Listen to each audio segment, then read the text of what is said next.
I was just remembering and thinking back to the early days of the pandemic when the news just broke that there was this virus spreading around the world, and there were some concerns that it would be affecting us, and how that slowly changed into frustration and anger. We were all going through a very difficult time. It was a huge trauma for all of us. We were all experiencing some level of grief at that time. Some sense of loss, sense of powerlessness. And what it reminded me of was kind of some emotions that my own kids go through when something happens to them and they feel powerless. Sometimes it's caused by me myself, imposing something on my kids. And, basically they have two choices. Either they can accept it or they can fight it. Usually fighting in the form of tears and complaining and not wanting to move, or whatever the situation happens to be. But we were experiencing something similar. But what I noticed is their attitude changes. Their whole way of approaching it changed when I changed how I spoke to them. If I educated them about what was going on, I explained to them maybe my reasons for making this decision, for imposing this on them, making it easy for them to see the choices that they have. Their attitude changes. They become much more adult in that moment. Much more rational, much more accepting, because they feel empowered. They feel respected. They feel like they have agency. And that's something I think really important for all of us. I think we lost that. We felt transported back to being children, feeling confused, feeling powerless, and we reacted accordingly. And I think when public officials came over the airwaves and kind of dictated a solution to us, it really did nothing to help the situation. I don't know if our leaders, public health officials have really learned the lesson, but there's something we can be doing, some way that we can take that power back and bring our adulthood, our power, our agency back. And that's by understanding the situation. If you remember in the early days of the pandemic, one of the first things they told us was, well, there's no evidence that this virus was airborne. And while that's true, it's also incredibly deceptive.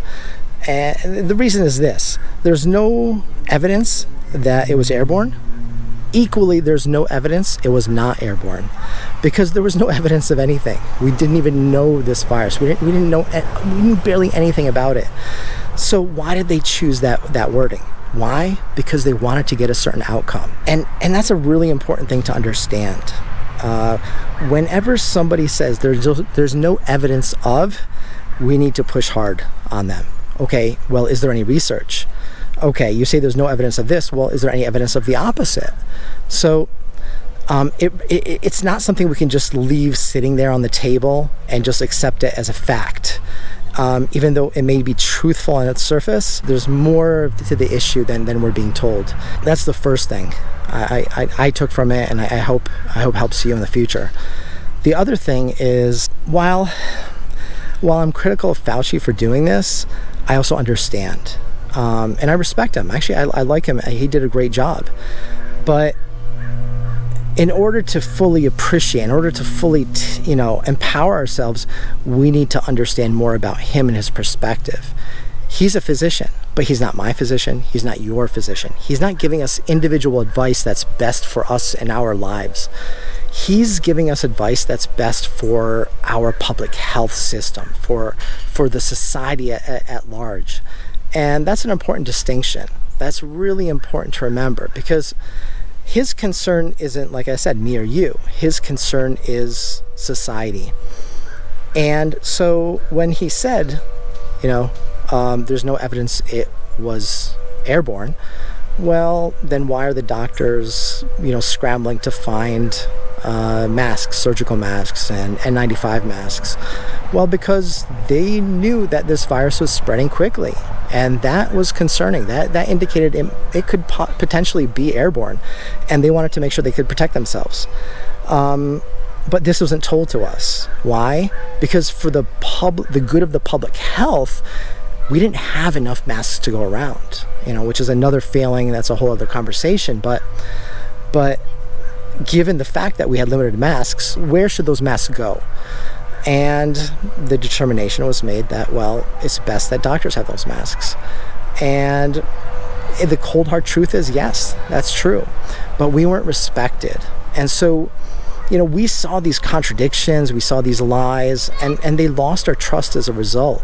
If we, again, not just push them on what they're saying and some of the deceptive kind of language that they used, but also understand where they're coming from, then we can make better choices for ourselves and our families in the future.